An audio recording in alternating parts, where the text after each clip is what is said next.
सत श्री अकाल। Ajit web TV देख रहे सारे दर्शकों का स्वागत है। मैं हरप्रीत कौर ते अजीत खबरों के इस बुलेटिन में सब तो पहला नजर मारते हैं अज दीआं चोणवीआं खबरां ते। नकली शराब ते नकली सैनिटाइजर का धंधा करवा रही है पंजाब सरकार, कहा चंदूमाजरा ने। कोरोना हस्पतालों लई सुप्रीम कोर्ट का सख्त निर्देश। करोड़ों की हैरोइन सने नशा तस्कर गिरफ्तार। कैबिनेट मंत्री राणा सोढी ने वंडे विद्यार्थियों को स्मार्टफोन। ते 9वीं पातशाही दे शहीदी पुरब संबंधी सजाया गया विशाल नगर कीर्तन। ते हुणे ना चोणवीआं खबरां दा विस्तार ते कुछ होर अहम खबरां। एक पासे पंजाब विच किसानां दा अंदोलन चल रहा है ते दूजे पासे राजनीतिक पार्टियां वल्लों बयानबाजियां दा सिलसिला भी जारी है। श्रोमणी अकाली दल बादल दे सीनियर मीत प्रधान ते साबका संसद मैंबर प्रोफैसर प्रेम सिंह चंदूमाजरा ने आख्या है कि कांग्रेस सरकार कोरोना महामारी ते किसान अंदोलन विच रुझे किसानां दा फायदा चुक के नकली शराब ते नकली सैनिटाइजर का धंधा करवा के लोकां दीआं जानां नाल खेड रही है। कोरोना की स्थिति ते अज सुप्रीम कोर्ट विच सुनवाई हुई। देश विच कोरोना के मरीजों की गिनती 1 करोड़ के नेड़े पहुंच गई है। देश विच शायद कोरोना के आने वाले नवे मामलों की गिनती घट गई है, पर कोरोना का जोखम घट नहीं होया है। कोरोना के खतरे नूं देखदिआं सुप्रीम कोर्ट ने गाइडलाइनस जारी कीतियां ने। सुप्रीम कोर्ट के निर्देशों मुताबक नोडल अधिकारी की तैनाती हर सूबे विच कीती जानी चाहिए है। इस दे नाल ही सुप्रीम कोर्ट ने चोण रैलियां ते चोण प्रचार लई निर्देश दिते ने। अदालत ने कहा है कि रैलियां विच कोरोना नियमां दी पालना चोण कमिशन की जिम्मेवारी होवेगी। अदालत ने कहा है कि जिन्हां हस्पतालों ने एनओसी नहीं लई है उन्हां नूं 4 हफ्तियां दे अंदर तुरंत एनओसी लैनी पएगी। इस दे नाल ही अदालत ने कहा कि जेकर हस्पताल 4 हफ्तियां विच एनओसी नहीं लैंदे तां सूबा सरकार नूं कार्रवाई करनी चाहिदी है। फाजिलका विच पाकिस्तान तो भारत के अंदर कौमांतरी सरहद तो नशे की तस्करी करने वाले एक नशा तस्कर नूं फाजिलका पुलिस ने करोड़ों रुपए की हैरोइन समेत गिरफ्तार किया है। पुलिस ने मुखबर की इतलाह ते मनजीत सिंह तो 6 किलो 70 ग्राम हैरोइन बरामद की, जो कि पाकिस्तानी नशा तस्करां वल्लों भारत पाकिस्तान कौमांतरी सरहद ते रखी गई सी। जानकारी मुताबक नशा तस्कर मनजीत सिंह ने व्हाट्सएप राहीं पाकिस्तानी नशा तस्करां कोलों हैरोइन की खेप नूं मंगवाया सी। पुलिस ने फाजिलका फिरोजपुर रोड बारेवाला मोड़ ते नाकेबंदी करके उक्त नशा तस्कर नूं काबू कीता ते इस दी निशानदेही ते कौमांतरी सरहद ते बीएसएफ दे सहयोग नाल इस नशे दी खेप नूं बरामद कीता। पुलिस ने उक्त नशा तस्कर खिलाफ एनडीपीएस एक्ट अधीन मामला दर्ज कर लिया है। बरामद की गई हैरोइन की कीमत कौमांतरी बाजार विच करोड़ों रुपए की दसी जा रही है। ਸਾਡੇ ਕੋਲ ਸੀਕ੍ਰੀਟ ਇਨਫੋਰਮੇਸ਼ਨ ਸੀ ਜੀ ਵੀ ਇੱਕ ਮਨਜੀਤ ਸਿੰਘ ਸਨ of ਦਾਰਾ ਸਿੰਘ ਜੋ ਕਿ ਹੈਰੋਇਨ ਵੇਚਣ ਦਾ ਧੰਦਾ ਕਰਦਾ ਹੈ। ਇਹਦੇ ਪਾਕਿਸਤਾਨੀ ਸਮਗਲਰਾਂ ਨਾਲ ਸੰਬੰਧ ਨੇ ਅਤੇ WhatsApp ਦੇ ਜ਼ਰੀਏ ਇਹਨੇ ਉੱਥੋਂ ਨਸ਼ੇ ਦੀ ਖੇਪ ਮੰਗਾਈ ਹੈ, ਜਿਹਦੇ ਤੇ ਅਸੀਂ ਐਨਡੀਪੀਐਸ ਐਕਟ ਦੀਆਂ ਬਣਦੀਆਂ ਧਾਰਾਵਾਂ ਤਹਿਤ ਪਰਚਾ ਦਰਜ ਕਰਕੇ ਇਹਨੂੰ ਹਿਰਾਸਤ ਵਿੱਚ ਲਿਆ। ਇਹਦੇ ਕੋਲੋਂ ਪੁੱਛਗਿੱਛ ਦੇ ਦੌਰਾਨ ਜੋ ਇੰਕਸ਼ਾਫ ਇਹਨੇ ਕੀਤਾ ਉਹਦੇ ਆਧਾਰ ਤੇ ਅਸੀਂ ਤਾਰੋਂ ਪਾਰ ਬਾਰਡਰ ਤੋਂ BOP ਕਾਮਲ ਬਲੇਲ ਕੇ ਤੋਂ 6 किलो 70 ग्राम हैरोइन की रिकवरी की है। किन्ने टाइम तो जिहड़ा इस धंधे दे नाल जुड़िया है जी? पिछले कुछ समय तो कर रहा, तकरीबन 4 साल पहला ਇਹਦੇ ਤੇ ਪਰਚਾ ਦਰਜ ਇੱਕ ਹੈਰੋਇਨ ਦਾ ਹੋਰ ਸੀ, ਜਿਹਦੇ ਕਰਕੇ ਇਹਨੂੰ ਥੋੜੇ ਸਮੇਂ ਵਾਸਤੇ ਜੇਲ੍ਹ ਜਾਣਾ ਪਿਆ ਅਤੇ ਇਹਦੇ ਜੇਲ੍ਹ ਦੇ ਵਿੱਚੋਂ ਹੀ ਪਾਕਿਸਤਾਨੀ ਸਮਗਲਰ ਨਾਲ ਸੰਬੰਧ ਬਣ ਗਏ। 6 ਕਿਲੋ 70 ਗ੍ਰਾਮ। ਜੇ ਇਹਦੀ ਕੀਮਤ ਦੀ ਗੱਲ ਕਰੀਏ ਤਾਂ ਕਿੰਨੀ ਕੀਮਤ ਹੋਏਗੀ ਜੀ? ਉਹ ਨਹੀਂ ਕਹਿ ਸਕਦੇ ਜੀ ਨਸ਼ੇ ਦੀ। ਇਹਦੇ ਸਾਡੇ ਕੋਲ ਕੋਈ ਮਿਕਦਾਰ ਨਹੀਂ ਹੈ, ਕੋਈ ਇਹੋ ਜਿਹਾ ਪੈਮਾਨਾ ਨਹੀਂ ਹੈ ਜਿਹਦੇ ਆਧਾਰ ਤੇ ਅਸੀਂ ਕਹਿ ਸਕੀਏ। ਕੋਈ ਇਹਦੇ ਹੋਰ ਵੀ ਬੰਦੇ ਜਾਂ ਸਾਥੀ ਕੋਈ ਆਏ ਨੇ ਜੀ, ਕੋਈ ਦੱਸਿਆ ਜੀ ਇਹਨੇ? It's yet to be investigated. ਹਾਲੇ ਸਾਡੇ ਕੋਲ ਇਹਦਾ ਰਿਮਾਂਡ ਅੱਜ ਅਸੀਂ ਲਵਾਂਗੇ, ਫਿਰ ਦੱਸ ਪਾਵਾਂਗੇ ਇਹਦੇ ਬਾਰੇ। स्मार्टफोन जरिए नौजवानों का डिजिटल शक्तिकरण करने लई पंजाब कांग्रेस सरकार वालों चलाई पंजाब स्मार्ट कनैक्ट स्कीम के दूजे पड़ाव नूं आरंभ करदिआं कैबिनेट मंत्री राणा गुरमीत सिंह सोढी वालों 12वीं जमात के विद्यार्थियों नूं स्मार्टफोन वंडे गए। इस मौके डिप्टी कमिश्नर गुरपाल सिंह चाहल तो इलावा जिला सिक्ख्या सैकेंडरी अफसर कुलविंदर कौर, राजीव छाबड़ा जिला सिक्ख्या अफसर एलीमेंटरी, कमल अरोड़ा उप जिला सिक्ख्या अफसर सैकेंडरी, सुखविंदर सिंह उप जिला सिक्ख्या अफसर एलीमेंटरी आदि विभागी अधिकारी भी हाजिर सन। राणा सोढी ने कहा कि स्मार्टफोनां नाल जिथे नौजवान आधुनिक समय का हाणी बनने के समर्थ होणगे, उत्थे ही फैली कोविड-19 महामारी कारण सिक्ख्या हासिल करन विच आ रहीआं चुनौतियां दा मुकाबला करन दे भी ਉਹ समर्थ बन जाणगे। उन्हां कहा किसान संघर्ष का ਉਹ 101% साथ दे रहे ने। देखो एक शुरुआत है, असी अपनी गल और बच्चों का रुझान देखना चाਹੁੰਦੇ ਵੀ ਉਹਨਾਂ ਦੀ ਉਹ ਕਿਸ ਤਰ੍ਹਾਂ ਇਹਨੂੰ ਟੇਕ ਅਪ ਕਰਦੇ ਨੇ। ਫਿਰ ਅਗਲੀ ਵਾਰੀ ਅਸੀਂ ਜਿਹਦੀ ਇਹ ਗੱਲ ਕਰ ਰਹੇ ਹਾਂ ਅੱਜ 12ਵੀਂ ਵਾਲਿਆਂ ਨੂੰ ਦਿੱਤੇ ਨੇ, ਫਿਰ 10ਵੀਂ 11ਵੀਂ ਵਾਲਿਆਂ ਨੂੰ ਵੀ ਦਿਆਂਗੇ ਅਸੀਂ। We will keep on helping children, ਕਿਉਂਕਿ ਬੱਚਿਆਂ ਦਾ ਜਿਹੜਾ ਮਨੋਬਲ ਵੀ ਵੱਧਦਾ। ਮੈਂ ਤਾਂ ਪਹਿਲਾਂ ਦੱਸਿਆ ਕਿ ਇਕੱਲਾ ਐਜੂਕੇਸ਼ਨ ਦੇ ਕੰਮ ਨਹੀਂ ਆਉਂਦਾ, ਇਕੱਲਾ ਹੈਲੋ ਕਹਿਣ ਨਾਲ ਵੀ ਨਹੀਂ ਗੱਲ ਬਣਨੀਗੀ। ਇਹਦੇ 'ਤੇ ਸਾਰੀ ਇੰਟਰਨੈਸ਼ਨਲ ਸਪੋਰਟਸ ਦੀ ਇਨਫੋਰਮੇਸ਼ਨ, ਯੂਥ ਦੀ ਇਨਫੋਰਮੇਸ਼ਨ, ਯੂਥ ਦੇ ਕੌਨਕਲੇਵਸ ਦੀ ਜਦੋਂ ਇਹ ਬੱਚੇ ਦੇਖਣਗੇ ਤਾਂ ਇੰਸਪੀਰੇਸ਼ਨ ਹੁੰਦੀ ਹੈ। ਇਹ ਵੀ ਤਾਂ ਤੁਹਾਨੂੰ ਚੀਜ਼ਾਂ ਜਿਹੜੀਆਂ ਨੇ ਇਹ ਡਰੱਗਸ ਤੋਂ, ਨਸ਼ਿਆਂ ਤੋਂ ਦੂਰ ਰੱਖੇਗੀ। ਅੰਮ੍ਰਿਤਸਰ ਵਿੱਚ ਸ਼੍ਰੀ ਗੁਰੂ ਤੇਗ ਬਹਾਦਰ ਸਾਹਿਬ ਜੀ ਦੇ ਸ਼ਹੀਦੀ ਪੁਰਬ ਦੇ ਸਬੰਧ ਵਿੱਚ ਅੱਜ ਸ਼੍ਰੀ ਅਕਾਲ ਤਖ਼ਤ ਸਾਹਿਬ ਤੋਂ ਵਿਸ਼ਾਲ ਨਗਰ ਕੀਰਤਨ ਸਜਾਇਆ ਗਿਆ। ਪੰਜ ਪਿਆਰਿਆਂ ਦੀ ਅਗਵਾਈ ਤੇ ਸ਼੍ਰੀ ਗੁਰੂ ਗ੍ਰੰਥ ਸਾਹਿਬ ਜੀ ਦੀ ਛਤਰ ਛਾਇਆ ਹੇਠ ਸ਼੍ਰੀ ਅਕਾਲ ਤਖ਼ਤ ਸਾਹਿਬ ਤੋਂ ਗੁਰਦੁਆਰਾ ਗੁਰੂ ਕੇ ਮਹਿਲ ਤੱਕ ਸਜਾਏ ਗਏ ਇਸ ਨਗਰ ਕੀਰਤਨ ਵਿੱਚ ਸ਼੍ਰੀ ਅਕਾਲ ਤਖ਼ਤ ਸਾਹਿਬ ਦੇ ਜਥੇਦਾਰ ਸਿੰਘ ਸਾਹਿਬ ਗਿਆਨੀ ਹਰਪ੍ਰੀਤ ਸਿੰਘ, ਸ਼੍ਰੀ ਦਰਬਾਰ ਸਾਹਿਬ ਦੇ ਮੁੱਖ ਗ੍ਰੰਥੀ ਗਿਆਨੀ ਜਗਤਾਰ ਸਿੰਘ ਸਮੇਤ ਹੋਰ ਸ਼ਖਸੀਅਤਾਂ ਤੇ ਸੰਗਤਾਂ ਸ਼ਾਮਿਲ ਸਨ। ਇਹ ਨਗਰ ਕੀਰਤਨ ਸ਼੍ਰੀ ਹਰਮੰਦਰ ਸਾਹਿਬ ਦੇ ਆਲੇ ਦੁਆਲੇ ਵੱਖ-ਵੱਖ ਬਾਜ਼ਾਰਾਂ ਵਿੱਚੋਂ ਹੁੰਦਾ ਹੋਇਆ ਬਾਅਦ ਦੁਪਹਿਰ ਗੁਰਦੁਆਰਾ ਗੁਰੂ ਕੇ ਮਹਿਲ ਵਿਖੇ ਪੁੱਜ ਕੇ ਸਮਾਪਤ ਹੋਇਆ। ਸਤਿਗੁਰਾਂ ਦੇ ਪਾਵਨ ਸ਼ਹੀਦੀ ਗੁਰਪੁਰਬ ਜਿੱਥੇ ਦਿੱਲੀ ਵਿਖੇ ਬੜੀ ਭਾਵਨਾ ਸਹਿਤ ਬਣਾਏ ਜਾ ਰਹੇ ਨੇ, ਉੱਥੇ ਗੁਰਦੁਆਰਾ ਗੁਰੂ ਕੇ ਮਹਿਲ ਸੱਚਖੰਡ ਸ੍ਰੀ ਹਰਿਮੰਦਰ ਸਾਹਿਬ ਜੀ ਵਿਖੇ ਔਰ ਜਿੱਥੇ ਵੀ ਗੁਰੂ ਦੀਆਂ ਸਿੱਖ ਸੰਗਤਾਂ ਵਸੀਆਂ ਨੇ ਉਹ ਬੜੀ ਭਾਵਨਾ ਸਹਿਤ ਮਨਾ ਰਹੀਆਂ ਹਨ।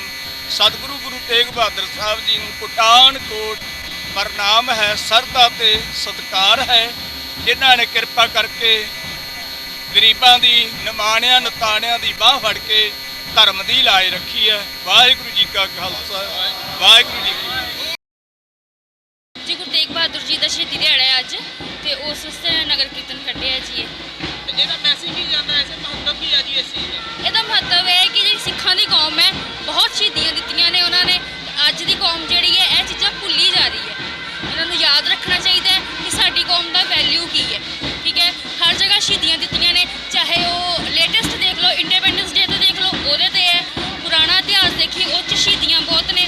ਤੇ ਸਾਨੂੰ ਫੈਸ਼ਨ ਨੂੰ ਨਾ ਦੇਖਦੇ ਹੋਏ ਆਪਣੇ ਗੁਰੂਆਂ ਦੀ ਸਿੱਖਿਆ ਨੂੰ ਹੀ ਮਹੱਤਵ ਦੇਣਾ ਚਾਹੀਦਾ ਹੈ। ਪ੍ਰਧਾਨ ਮੰਤਰੀ ਨਰਿੰਦਰ ਮੋਦੀ ਨੇ ਵੀਡੀਓ ਕਾਨਫਰੰਸਿੰਗ ਰਾਹੀਂ ਰਾਇਸਨ ਵਿੱਚ ਕਿਸਾਨ ਭਲਾਈ ਪ੍ਰੋਗਰਾਮ ਨੂੰ ਸੰਬੋਧਨ ਕੀਤਾ। ਇਸ ਦੌਰਾਨ ਪੀਐਮ ਮੋਦੀ ਨੇ ਕਿਸਾਨਾਂ ਬਾਰੇ ਵੱਡੇ ਦਾਅਵੇ ਕੀਤੇ ਤੇ ਵਿਰੋਧੀਆਂ ਨੂੰ ਘੇਰਦਿਆਂ ਵੱਡੀਆਂ ਗੱਲਾਂ ਕਹੀਆਂ।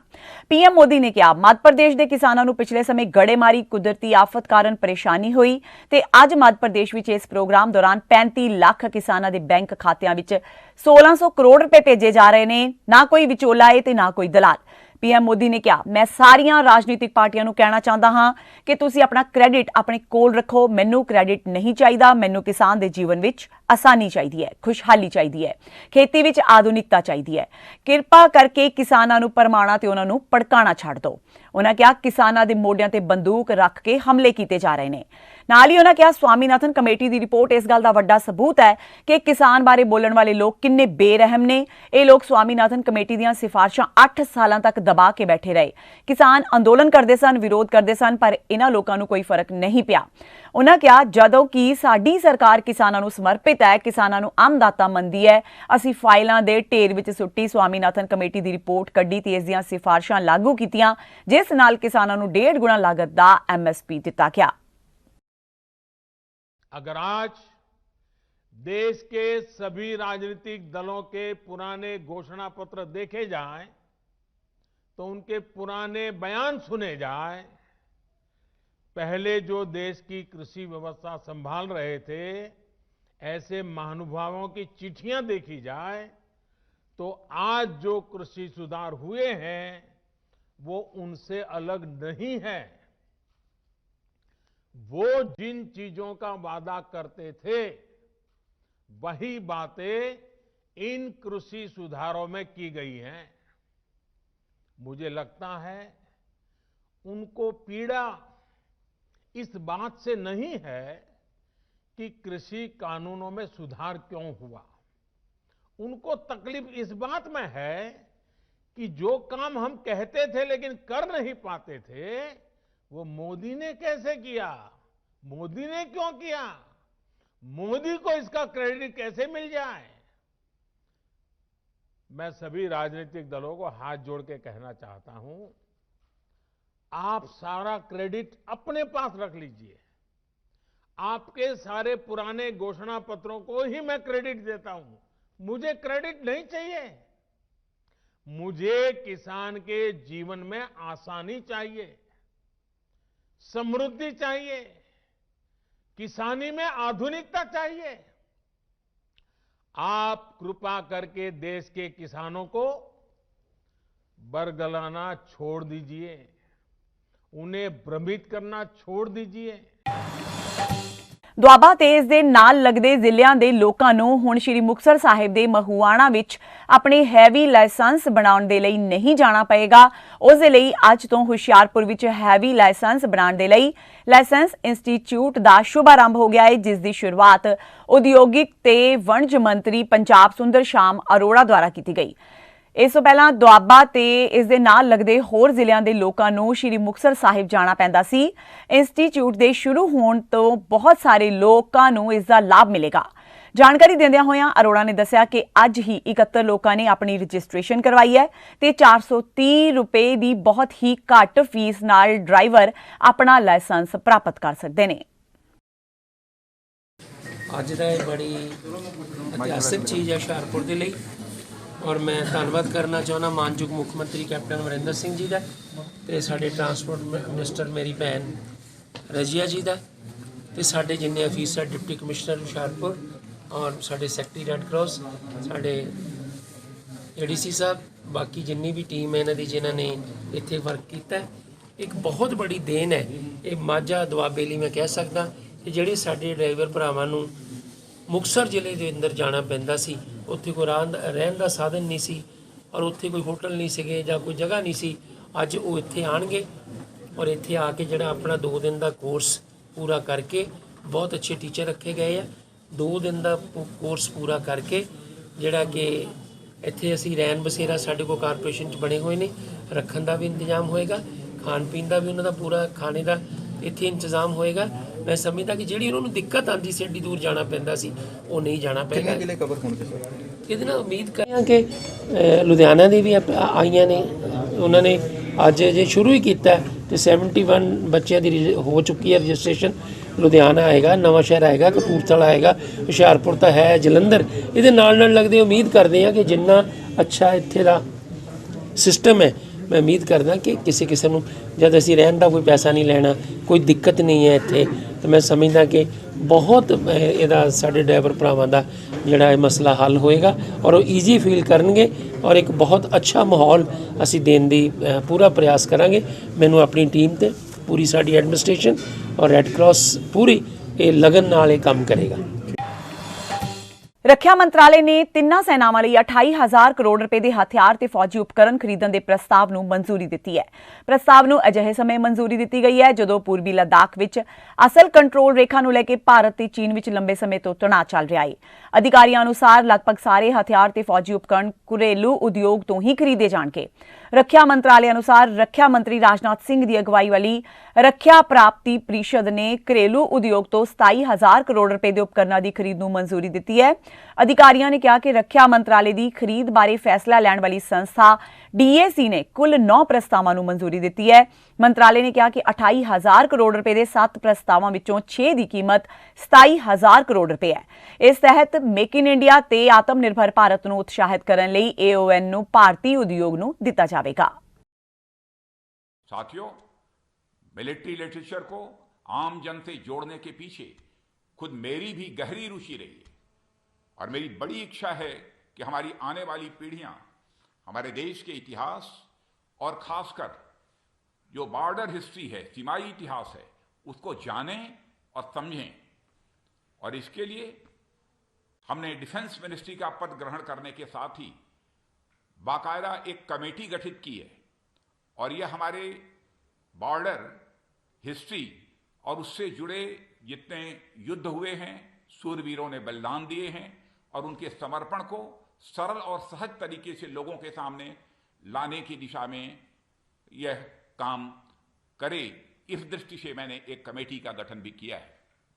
रक्षा मंत्रालय से जुड़े थिंक टैंक, मिलिट्री स्ट्रेटजी से भी जुड़ी रिसर्चेज, जर्नल्स और पीरियोडिकल्स का ऑफलाइन और ऑनलाइन यह प्रकाशन करते हैं ताकि इस विषय में रुचि रखने वाले लोगों तक ऐसी सामग्रियां मुफ्त में पहुंच सकें। साथियों, एक और दृष्टिकोण से यह आयोजन मुझे बहुत महत्वपूर्ण लगता है कि जैसे जैसे समय बदल रहा है, खतरों और युद्धों के चरित्र में भी बदलाव आ रहा है।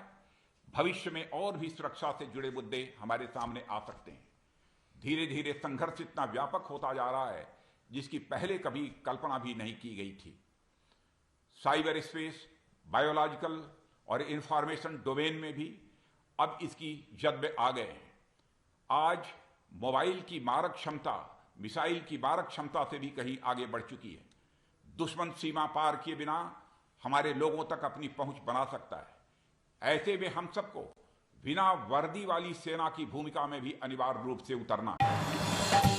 ਹਰਿਆਣਾ ਦੇ ਅੰਬਾਲਾ ਵਿੱਚ ਅੱਜ ਇੱਕ ਆਟੋ ਤੇ ਟਰੱਕ ਵਿਚਾਲੇ ਆਮੋ ਸਾਹਮਣੇ ਟੱਕਰ ਹੋ ਗਈ। ਇਸ ਹਾਦਸੇ ਵਿੱਚ 5 ਲੋਕਾਂ ਦੀ ਮੌਤ ਹੋ ਗਈ ਜਦਕਿ ਇੱਕ ਹੋਰ ਗੰਭੀਰ ਰੂਪ ਵਿੱਚ ਜ਼ਖਮੀ ਹੋ ਗਿਆ। ਉਸ ਨੂੰ ਇਲਾਜ ਲਈ ਹਸਪਤਾਲ ਦਾਖਲ ਕਰਵਾਇਆ ਗਿਆ ਹੈ। ਪਹਾੜੀ ਇਲਾਕਿਆਂ ਵਿੱਚ ਲਗਾਤਾਰ ਪੈ ਰਹੀ ਬਰਫ਼ਬਾਰੀ ਦਾ ਅਸਰ ਮੈਦਾਨੀ ਇਲਾਕਿਆਂ ਵਿੱਚ ਦਿਖਾਈ ਦੇ ਰਿਹਾ ਹੈ, ਜਿਸ ਕਰਕੇ ਲਗਾਤਾਰ ਪਾਰਾ ਹੇਠਾਂ ਡਿੱਗਦਾ ਜਾ ਰਿਹਾ ਹੈ। ਲੁਧਿਆਣਾ ਦੀ ਜੇਕਰ ਗੱਲ ਕਰੀਏ ਤਾਂ ਪੰਜਾਬ ਖੇਤੀਬਾੜੀ ਯੂਨੀਵਰਸਿਟੀ ਨੇ ਇਹ ਦਾਅਵਾ ਕੀਤਾ ਹੈ ਕਿ ਬੀਤੇ ਕਈ ਦਹਾਕਿਆਂ ਦਾ ਰਿਕਾਰਡ ਠੰਡ ਨੇ ਤੋੜ ਦਿੱਤਾ ਹੈ। ਬੀਤੇ ਦਿਨ ਦੀ ਜੇਕਰ ਗੱਲ ਕਰੀਏ ਤਾਂ ਲੁਧਿਆਣਾ ਵਿੱਚ ਘੱਟੋ-ਘੱਟ ਰਾਤ ਦਾ ਪਾਰਾ 2.2 ਡਿਗਰੀ ਤੇ ਧਰਾਤਲ ਤੇ ਇਹ ਪਾਰਾ 0 ਡਿਗਰੀ ਦੇ ਨੇੜੇ ਸੀ, ਜੋ ਕਿ ਆਪਣੇ ਆਪ ਵਿੱਚ ਇੱਕ ਵੱਡਾ ਰਿਕਾਰਡ ਹੈ। ਪੰਜਾਬ ਖੇਤੀਬਾੜੀ ਯੂਨੀਵਰਸਿਟੀ ਮੌਸਮ ਵਿਭਾਗ ਦੀ ਮੁਖੀ ਡਾਕਟਰ ਪ੍ਰਭਜੋਤ ਕੌਰ ਨੇ ਕਿਹਾ ਹੈ ਕਿ ਠੰਡ ਨੇ ਬੀਤੇ ਕਈ ਸਾਲਾਂ ਦੇ ਰਿਕਾਰਡ ਤੋੜ ਦਿੱਤੇ ਨੇ। ਉਹਨਾਂ ਕਿਹਾ ਕਿ ਆਉਂਦੇ ਦਿਨਾਂ ਵਿੱਚ ਵੀ ਪੰਜਾਬ ਵਿੱਚ ਠੰਡ ਇਸੇ ਤਰ੍ਹਾਂ ਬਰਕਰਾਰ ਰਹੇਗੀ। ਨਾਲ ਹੀ ਉਹਨਾਂ ਕਿਹਾ ਕਿ ਪਹਾੜੀ ਇਲਾਕਿਆਂ ਵਿੱਚ ਬਰਫ਼ਬਾਰੀ ਕਾਰਨ ਸ਼ੀਤ ਲਹਿਰ ਮੈਦਾਨੀ ਇਲਾਕਿਆਂ ਵੱਲ ਵੱਧ ਰਹੀ ਹੈ। ਉਹਨਾਂ ਕਿਹਾ ਕਿ ਰਾਤ ਤੇ ਦਿਨ ਦੇ ਪਾਰੇ ਦੋਵਾਂ ਵਿੱਚ ਗਿਰਾਵਟ ਹੈ। ਉਹਨਾਂ ਕਿਹਾ ਕਿ ਆਉਂਦੇ ਦਿਨਾਂ ਵਿੱਚ ਧੁੰਦ ਤੇ ਕੋਹਰਾ ਹੋਰ ਵਧੇਗਾ ਤੇ ਹੁਣ ਜੇਕਰ ਬਹੁਤ ਜ਼ਿਆਦਾ ਕੋਹਰਾ ਪੈਂਦਾ ਹੈ ਤਾਂ ਉਹ ਸਬਜ਼ੀਆਂ ਲਈ ਜ਼ਿਆਦਾ ਨੁਕਸਾਨਦੇਹ ਹੈ। ਜਿਹੜੀ ਸਾਨੂੰ ਫੋਰਕਾਸਟ ਆਈ ਹੈ ਉਹਦੇ ਅਕੋਰਡਿੰਗਲੀ ਪੰਜਾਬ ਅਤੇ ਜਿੰਨਾ ਵੀ ਮੈਦਾਨੀ ਇਲਾਕੇ ਹੈ ਇਹਦੇ ਵਿੱਚ ਕੋਲਡ ਵੇਵ ਦੀ ਫੋਰਕਾਸਟ ਹੈ। ਕੋਲਡ ਵੇਵ ਤੋਂ ਭਾਵ ਹੁੰਦਾ ਹੈ ਕਿ ਜਾਂ ਤੁਹਾਡਾ ਦਿਨ ਦਾ ਟੈਂਪਰੇਚਰ ਜਿਹੜਾ ਬਹੁਤ ਲੋ ਰਹੇਗਾ, ਜਿਵੇਂ ਕਿ ਪਿਛਲੇ ਅਸੀਂ ਕੁਝ ਦਿਨਾਂ 'ਚ ਓਬਜ਼ਰਵ ਕੀਤਾ ਹੈਗਾ ਹੈ। ਈਵਨ ਸਾਡੇ ਇੱਥੇ ਰਿਕਾਰਡ ਲੋ ਵੀ ਓਬਜ਼ਰਵ ਕੀਤਾ ਗਿਆ ਟੈਂਪਰੇਚਰ। ਸਾਡੀ ਯੂਨੀਵਰਸਿਟੀ ਦੀ ਆਬਜ਼ਰਵੇਟਰੀ 1970 'ਚ ਇਸਟੈਬਲਿਸ਼ ਹੋਈ ਸੀ ਐਂਡ ਪਿਛਲੇ ਦਿਨੋਂ ਦਿਨ ਦਾ ਟੈਂਪਰੇਚਰ 9 ਡਿਗਰੀ ਸੈਲਸੀਅਸ ਰਿਕਾਰਡ ਕੀਤਾ ਗਿਆ, ਜਿਹੜਾ ਕਿ 1973 ਦੇ ਵਿੱਚ 10.8 ਡਿਗਰੀ ਦਾ ਰਿਕਾਰਡ ਸੀ। ਸੋ ਉਹਦੇ ਤੋਂ ਵੀ ਰਿਕਾਰਡ ਲੋ ਓਬਜ਼ਰਵ ਕੀਤਾ ਗਿਆ। ਅੱਜ ਦਾ ਜਿਹੜਾ ਟੈਂਪਰੇਚਰ ਮਿਨੀਮਮ ਟੈਂਪਰੇਚਰ ਸਾਡੇ ਇੱਥੇ ਜਿਹਨੂੰ ਰਾਤ ਦਾ ਕਹੀਦਾ ਉਹ 2.2 ਡਿਗਰੀ ਸੈਲਸੀਅਸ ਰਿਕਾਰਡ ਕੀਤਾ ਗਿਆ ਅਤੇ ਜਿਹੜਾ ਗਰਾਊਂਡ ਸਰਫੇਸ 'ਤੇ ਉਹ 0 ਸੀ। ਸੋ ਜੋ ਫੋਰਕਾਸਟ ਆਈ ਸੀ ਉਹਦੇ accordingly cold day and cold nights the forecast ਸੀ। ਬਾਕੀ ਬੱਦਲਵਾਈ ਵਾਲਾ ਮੌਸਮ ਵਿੱਚ ਬਣਿਆ ਰਹੇਗਾ।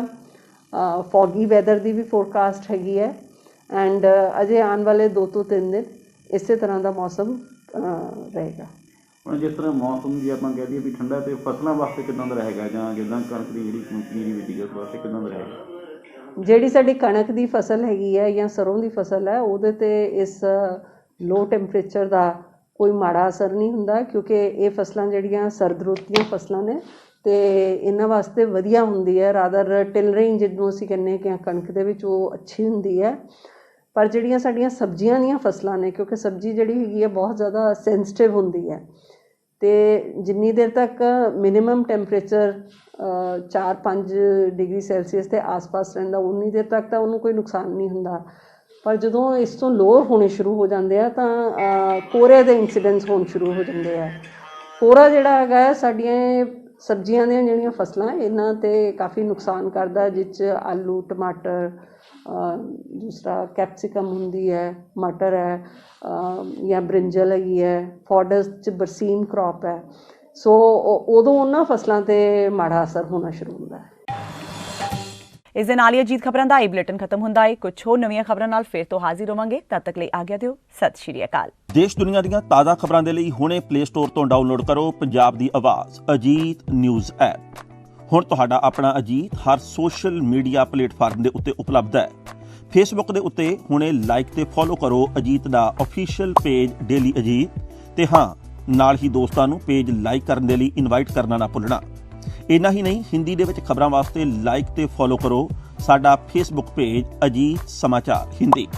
YouTube ਦੇ ਉੱਤੇ ਵੀਡੀਓ ਖਬਰਾਂ ਦੇਖਣ ਦੇ ਲਈ ਹੁਣੇ ਸਬਸਕ੍ਰਾਈਬ ਕਰੋ ਅਜੀਤ ਦਾ official YouTube channel Ajit web TV। ਤੁਹਾਡਾ ਆਪਣਾ ਅਜੀਤ ਹੁਣ ਟਵਿੱਟਰ ਤੇ ਇੰਸਟਾਗ੍ਰਾਮ ਦੇ ਉੱਤੇ ਵੀ ਉਪਲਬਧ ਹੈ। ਟਵਿੱਟਰ ਦੇ ਉੱਤੇ ਖਬਰਾਂ ਦੇ ਲਈ ਫੋਲੋ ਕਰੋ ਡੇਲੀ ਅਜੀਤ ਤੇ ਇੰਸਟਾਗ੍ਰਾਮ ਦੇ ਉੱਤੇ ਖਬਰਾਂ ਦੇ ਨਾਲ ਵੀਡੀਓ ਦੇਖਣ ਦੇ ਲਈ ਫੋਲੋ ਕਰੋ ਬਲੂ ਟਿਕ ਵਾਲਾ ਸਾਡਾ ਅਫੀਸ਼ੀਅਲ ਚੈਨਲ ਡੇਲੀ ਅਜੀਤ। ਇੰਨਾ ਹੀ ਨਹੀਂ, ਅਜੀਤ ਦੇ ਵੀਡੀਓ ਹੁਣ ਤੁਸੀਂ ਐਪਲ ਟੀਵੀ ਦੇ ਉੱਤੇ ਵੀ ਵੇਖ ਸਕਦੇ ਹੋ ਤੇ ਨਾਲ ਹੀ ਅਜੀਤ ਅਖਬਾਰ ਦਾ ਡਿਜੀਟਲ ਐਡੀਸ਼ਨ ਪੜ੍ਹਨ ਦੇ ਲਈ ਡਾਊਨਲੋਡ ਕਰੋ ਅਜੀਤ ਈ-ਪੇਪਰ ਐਪ। ਤੁਹਾਡਾ ਆਪਣਾ ਭਰੋਸੇਯੋਗ ਚੈਨਲ, ਤੁਹਾਡੀ ਆਪਣੀ ਆਵਾਜ਼, ਪੰਜਾਬ ਦੀ ਆਵਾਜ਼ ਅਜੀਤ।